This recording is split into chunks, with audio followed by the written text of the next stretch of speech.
Hey guys welcome back to my YouTube channel. जैसा कि हमने पिछले एपिसोड में देखा था कि रोलॉन ने किन फैमिली के एक जूनियर डिसेबल को बहुत ही बुरी तरीके से मारता है और उसके सर पे अपना पैर रख के कुचल देता है, जिसे देख करके किन्नान और उसकी पूरी फैमिली आवाज़ उठाती है। मगर वहाँ पे खड़ा हुआ एग्जामिनर कहता है कि अगर यहाँ पे कोई भी बंदा इस बैटल अरीना में हारता है और वो वीक है तो उसकी कोई भी रिस्पॉन्सिबिलिटी यहाँ पे कोई भी सेक्ट नहीं लेगा। अगर तुम्हें लगता है कि तुम वीक हो तो तुम इस बैटल अरीना में मत आओ। एग्जामिनर की ये बात सुन करके यहाँ पे किन फैमिली को ये तो समझ में आ जाता है कि ये एग्जामिनर ज़रूर फैंग फैमिली से मिला हुआ है। अब आगे यहाँ पे होस्ट आकर के एक बेल बजाता है और नेक्स्ट राउंड को स्टार्ट कर देता है, जहाँ पे किन्नान की फाइट होने वाली थी फैंग फैमिली के एक डिसाइबल से।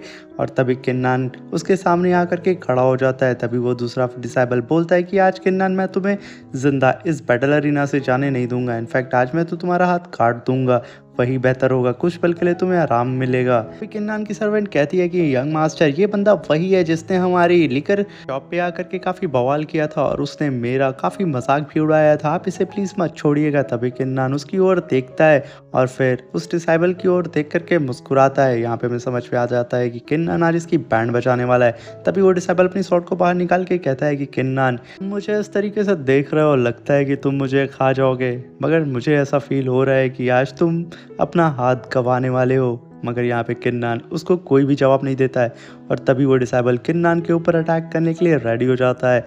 और वो जैसे ही किन्नान के ऊपर अटैक करने जा ही रहा होता है, किन्नान सिर्फ अपने एक नॉर्मल से मूव से ही उसे धानाशाही कर देता है और वो जैसे ही बैटल एरिना में दूर जा कर के गिरता है उसकी स्वॉर्ड हवा में उड़ जाती है और वो सीधा आकर के उल्टा उसके ही हाथ में धंस जाती है।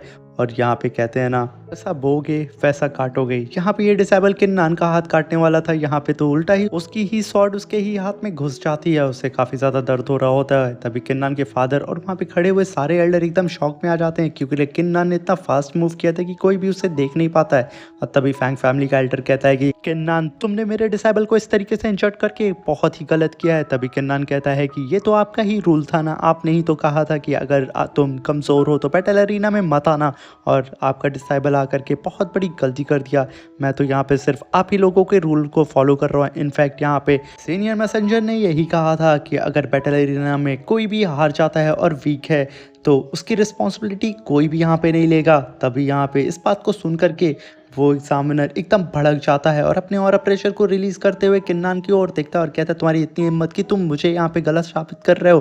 तभी किन्नान कहता है कि मैं यहाँ पे आपको गलत साबित नहीं कर रहा हूँ, आपने जैसा कहा मैं सिर्फ वही बोल रहा हूँ।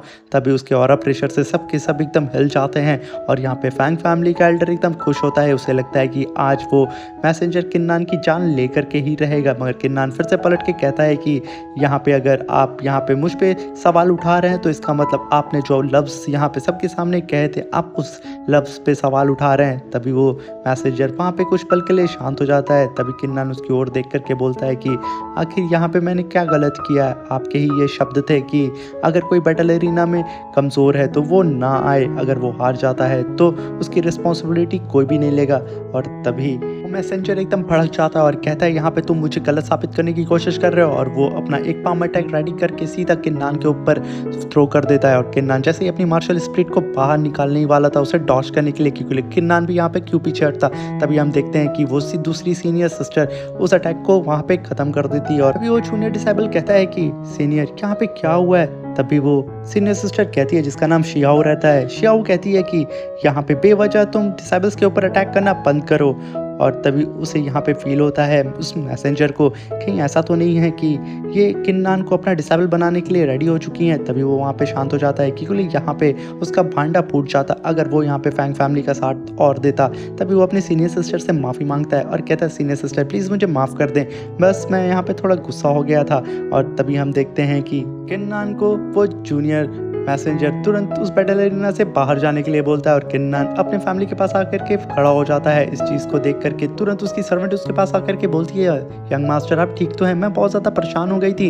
और तभी हमें पता चलता है कि किन्नान का फादर भी काफ़ी ज़्यादा परेशान हो जाता है, क्योंकि वो जूनियर बहुत ज़्यादा पावरफुल था। तभी किन्नान उन दोनों सीनियर्स की ओर मुड़ता है और कहता है कि ये जूनियर मैसेंजर काफ़ी ज़्यादा मिस्टीरियस लग रहा और ये फैंग फैमिली का सपोर्ट कर रहा है, मगर ये सीनियर सिस्टर लगता है मुझे ये फेयर डिसीजन लेगी और और तभी यहाँ पे नेक्स्ट राउंड शुरू हो जाता है जहाँ पर शाओ आकर के कहता है कि मैं यहाँ पे किन्नान की तरह तुम्हें माफ नहीं करूंगा, क्योंकि उसका अपोनेंट फैंग फैमिली का एक डिसेबल होता है। तभी शाओ जैसे ही अपने पावर को रिलीज करता है, इस चीज को देख करके फैंग फैमिली का वो डिसेबल एकदम डर जाता है और घबरा करके कहता है कि भाई मैं तो ये मैच हार चुका हूँ, क्योंकि उसे पता था ये शाओ उसे कुत्तों की तरह पीटेगा, ये किन्नान की तरह शरीफ नहीं है। और शाओ कहता है इतनी जल्दी भी क्या है, तुमने बहुत बड़ी गलती कर दी इस बैटल एरिना में आकर के। तभी वो डिसेबल बैटल एरिना से भागता है, मगर शाओ उसे कहाँ छोड़ने वाला था, वो खींच करके एक पाम अटैक उसके ऊपर कर देता है, जिसकी वजह से वो खूब दूर जा करके गिरता है। ये देख करके फैंग फैमिली का एल्डर एकदम भड़क जाता है, मगर वो अपने मुंह में दांत पीस करके रह जाता है। तभी रोलॉन कहता है कि किन्नान और शाओ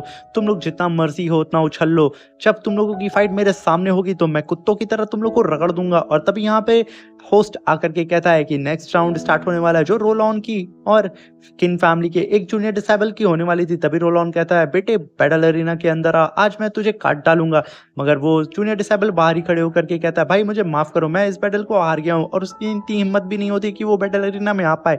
और तभी यहाँ पे थर्ड राउंड स्टार्ट होता है, जहाँ पर 5 डिसेबल टोटल सेलेक्ट होते हैं, जो कि 3 फैंग फैमिली के होते हैं और 2 किन फैमिली के। और तभी वहां पे होस्ट कहता है कि यहाँ पर अब टेस्ट होने वाला है तुम लोग की मार्शल स्पिरिट का, जिसकी भी मार्शल स्पिरिट सबसे ज्यादा पावरफुल होगी वही इस बैटल को जीत जाएगा। तभी रोलॉन कहता है कि यंग मास्टर क्या हुआ, मुझे नहीं लगता है कि तुम इस बैटल एरिना में जीत पाओगे, क्योंकि यहाँ पे सबको पता था कि किन्नान के पास फर्स्ट लेवल की मार्शल स्पिरिट है। इस बात को सुन करके ब्रदर शाओ एकदम गुस्सा आ जाता है, क्योंकि यहाँ पे किन फैमिली की बात थी और सारे के सारे ब्रदर एकजुट हो जाते हैं यहाँ पे।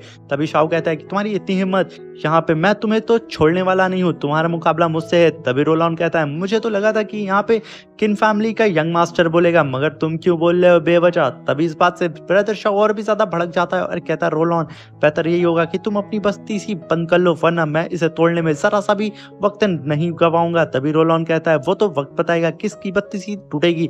तभी शाओ कहता है कि आज फैसला होके ही रहेगा। तभी शाओ जैसे रोलॉन के ऊपर अटैक करने वाला ही रहता है, तभी वो जूनियर मैसेंजर तुरंत वहां पे दखलंदाजी करके कहता है कि शाओ अपनी गुस्से को कंट्रोल में रखो और यहाँ पे आए हो तो रूल्स को फॉलो करो। बेहतर यही होगा कि यहाँ पे थर्ड राउंड की जो भी रूल्स हैं, तुम्हें अपनी मार्शल स्पिरिट शो करनी है तो बेटर है कि वही शो करो। यहाँ पे शाओ कहता है तो ठीक है, मैं ही सबसे पहले आकर के अपनी मार्शल स्पिरिट को अवेक करता हूँ। तभी ब्रदर शाओ अपनी पूरी एनर्जी लगा करके अपनी पावर को अवेक करता है और यहाँ पे सबको पता चलता है कि ब्रदर शाओ बॉडी रिफाइनिंग के 5th लेवल पे है। और तभी ब्रदर शाओ अपनी मार्शल स्पिरिट को भी बाहर निकालता है, जो कि व्हाइट टाइगर की लेजेंडरी मार्शल स्पिरिट होती है। और तभी ब्रदर शाओ की ऐसी पावर को देख करके किन्नान के फादर भी एकदम खुश हो जाते हैं, क्योंकि यहाँ पे किन फैमिली ही तो जीत रही थी और यहाँ पे सबके सब एकजुट हो जाते हैं। और ब्रदर शाओ के फादर भी इस चीज को देख करके अपने बेटे के ऊपर गर्व फील करते हैं। और तभी सीनियर सिस्टर शिहाओ बोलती हैं कि ये तो मानना पड़ेगा कि तुम्हारी मार्शल स्पिरिट बहुत ही ज्यादा पावरफुल है, और अगर तुमने अपनी मार्शल स्पिरिट को अपनी बॉडी से मर्ज कर लिया तो तुम बहुत ज्यादा पावरफुल हो जाओगे। इस बात को सुन करके ब्रदर शाओ तुरंत सीनियर सिस्टर शिहाओ को ग्रीट करके कहता है कि आपका बहुत बहुत शुक्रिया कि आपने मुझे इतना अच्छा कॉम्प्लीमेंट दिया है। तभी ब्रदर शाओ वहां से बहुत ही टेलर में अपनी छाती को फुला करके रोलॉन के सामने से गुजर जाता है। और तभी रोलॉन उसके सामने से ऐसे गुजरता है कि जैसे ब्रदर शाओ कुछ भी नहीं है। और रोलॉन कहता है कि अब मैं तुम लोगों को दिखाता हूँ कि असली पावर क्या होती है और असली मार्शल स्पिरिट क्या होती है। तभी रोलॉन एकदम चौड़े से होकर के आगे आता है और ब्रदर शाओ से कहता है कि बच के, मेरी मार्शल स्पिरिट के और प्रेशर से ही कहीं तुम हवा में मत उड़ जाना। इस बात को सुनकर के ब्रदर शाओ एकदम गुस्सा आ जाता है और तभी रोलॉन अपनी मार्शल स्पिरिट को अफेक्ट करने के लिए बैटल अरीना के बीच में आ जाता है और उसके जस्ट पीछे शाओ खड़ा होता है। तभी रोलॉन अपनी मार्शल स्पिरिट के ऑरा को रिलीज करता है, कि काफी ज्यादा खतरनाक होती है। और हमें यहाँ पता चलता है रोलॉन की मार्शल स्पिरिट एक गदा है और तभी उसके ऑरा प्रेशर को यहाँ पे शाओ बर्दाश्त भी नहीं कर पाता है और काफी दूर खिसक के चला जाता है। इस चीज को देख करके किन फैमिली के दोनों एल्डर, जो कि शाओ के फादर और किन्नान के फादर, भी एकदम हैरान हो जाते हैं। मगर उल्टा यहाँ पे फैंग फैमिली का एल्डर वो तो एकदम खुश हो रहा होता है अपने बेटे की इतनी टेरिफाइंग पावर को देख करके। मगर यहाँ पे किन्नान को घंटा कोई फर्क नहीं पड़ता है और यहाँ पे हमें पता चलता है कि रोलॉन इस समय बॉडी रिफाइनिंग के 6th लेवल पे है। इस चीज को देख करके ब्रदर शाओ के तो होश उड़ जाते हैं। तभी रोलॉन कहता है ब्रदर शाओ से कि मैंने कहा था ना कि लिनशी सिटी का जीनियस सिर्फ एक ही बंदा है, वो फैंग फैमिली का रोलॉन यानी कि मैं हूँ। और इसकी इतनी टेरिफाइंग पावर देख करके वहाँ के आसपास खड़े हुए जितने भी लोग रहते हैं वो एकदम हैरान हो जाते हैं, क्योंकि इतनी सारी पावर आज तक किसी ने भी नहीं देखी थी इनसी सिटी में। और यहीं पे हमारा ये एपिसोड खत्म हो जाता है। और हाँ, नेक्स्ट एपिसोड मैं जल्दी डालूंगा, क्योंकि लिए अभी किन्नान ने अपनी पावर को अवेक नहीं किया था और ये सस्पेंस में ही खत्म हो जाता है, क्योंकि सब यही सोच रहे थे कि रोल ऑन इस मैच का विनर हो चुका है। मिलते हैं इसके नेक्स्ट एपिसोड में।